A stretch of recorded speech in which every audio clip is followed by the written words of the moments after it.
You did everything right. You followed the rules, chased the goal, climbed the ladder, and now you're here. The dream job, the one you told yourself would make it all worth it, the one you worked for, fought for, maybe even sacrificed for. You've arrived, and yet there's this quiet hollowness, a kind of emotional static humming beneath the surface of your day.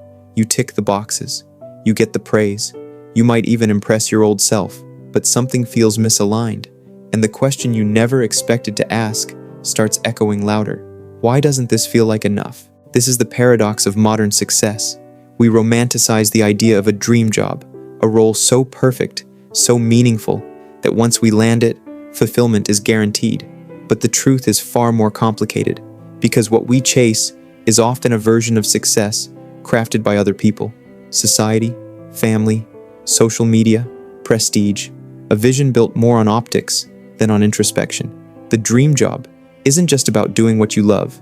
It's often about becoming someone successful, admired, purposeful. But when your internal compass isn't aligned with the map you're following, you can arrive at your destination and still feel profoundly lost. A title can't make you feel alive. A paycheck can't answer existential questions. A corner office or remote freedom or startup clout won't hold you when you're burning out or wondering if this is all there is. And so, we start to feel guilt. I should be grateful, we tell ourselves. Other people would kill for this.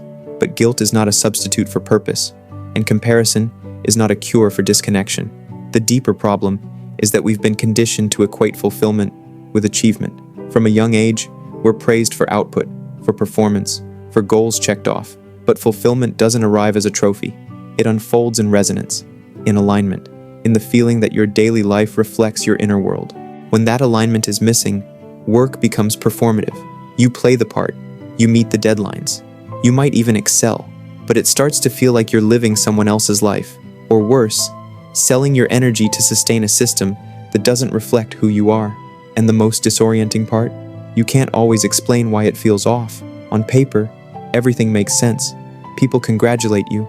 You tell yourself to push through. But internally, there's a kind of grief, the quiet mourning of a self you've had to mute to keep succeeding. Philosopher Alan Watts once said, "This is the real secret of life, to be completely engaged with what you are doing in the here and now."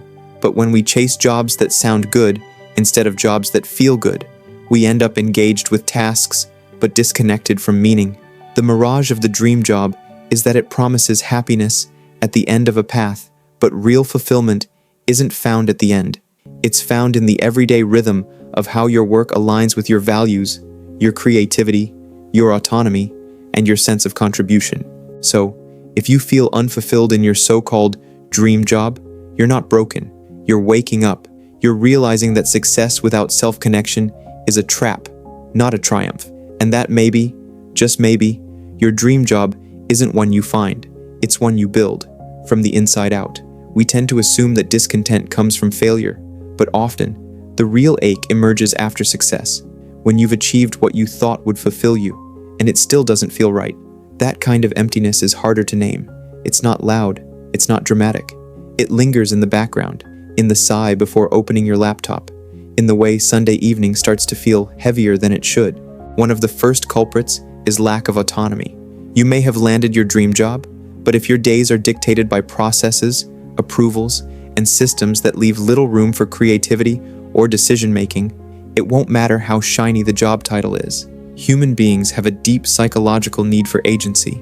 When you feel like a cog in a machine, replaceable, invisible, micromanaged, your motivation begins to wither, no matter how prestigious the role might be.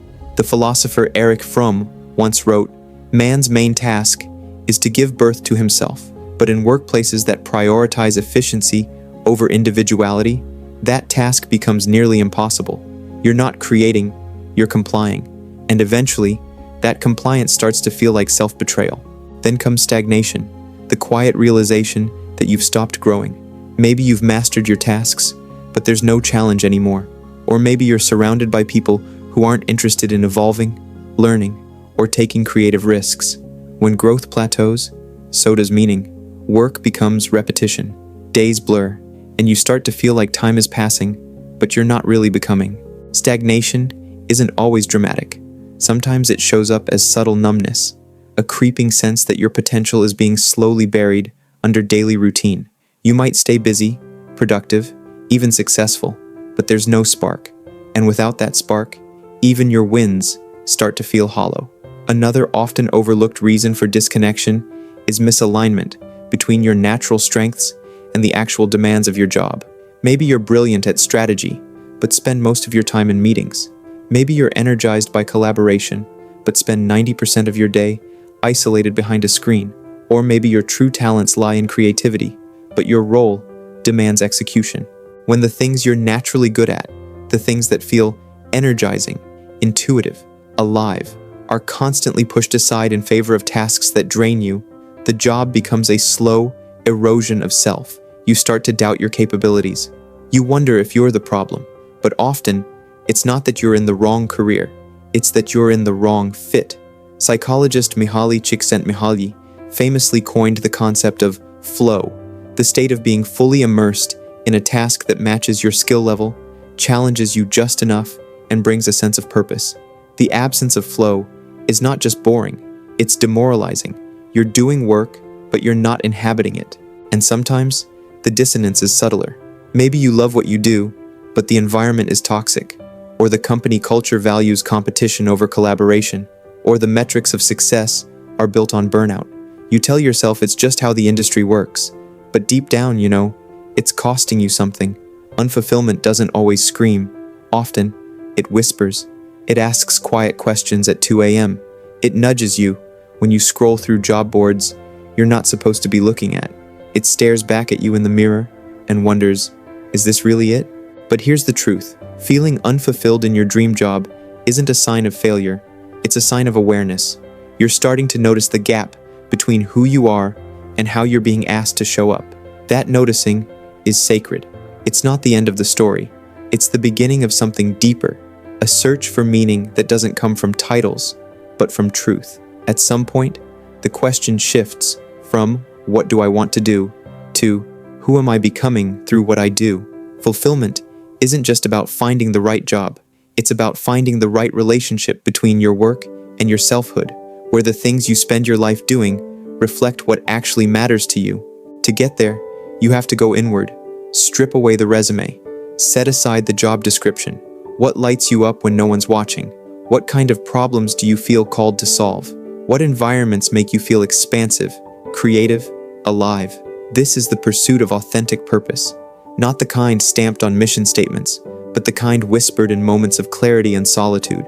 Maybe you realize your core value is freedom, and you're suffocating in rigid structures. Maybe your deepest need is connection, and your job isolates you. Maybe you crave meaningful impact, and you're stuck chasing metrics that don't mean anything. Purpose isn't a lightning bolt. It's a pattern, one that emerges when you start paying attention to what drains you, what energizes you, and what values you can't live without. Philosopher Parker Palmer writes, "Vocation does not come from willfulness. It comes from listening." Fulfillment isn't forced. It's found in alignment, the intersection of your gifts, your values, and the world's needs. Beyond titles and roles, true fulfillment comes when your work becomes a reflection of your growth. That might mean investing in personal development, not just skill building, but emotional resilience, creativity, and communication. The more you evolve, the more your sense of purpose deepens, and the more likely you are to shape a career that evolves with you. And relationships matter. Don't underestimate the impact of genuine connection at work. The colleague who listens, the mentor who sees you, the moments of laughter in between deadlines. Fulfillment is relational. We are social beings, and when we feel part of a supportive, collaborative space, even mundane tasks can take on new meaning. But fulfillment also requires boundaries. Your job cannot be your entire identity.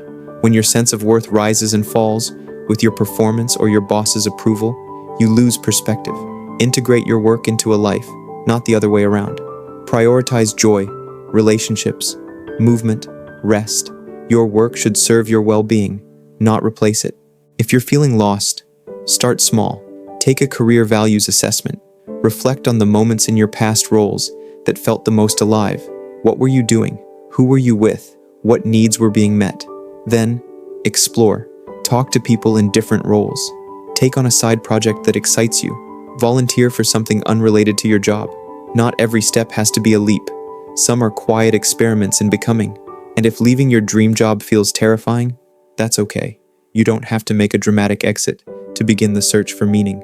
You can shift from the inside out, slowly shaping your role, your mindset, your intentions. Sometimes fulfillment isn't found in what you do, but in how you do it, and who you are while doing it. Philosopher Alain de Botton reminds us, there is no such thing as a perfect job, but there are jobs that speak to parts of our soul, and that's what we're really searching for. Not perfection, but resonance. So if you're feeling unfulfilled, don't numb it.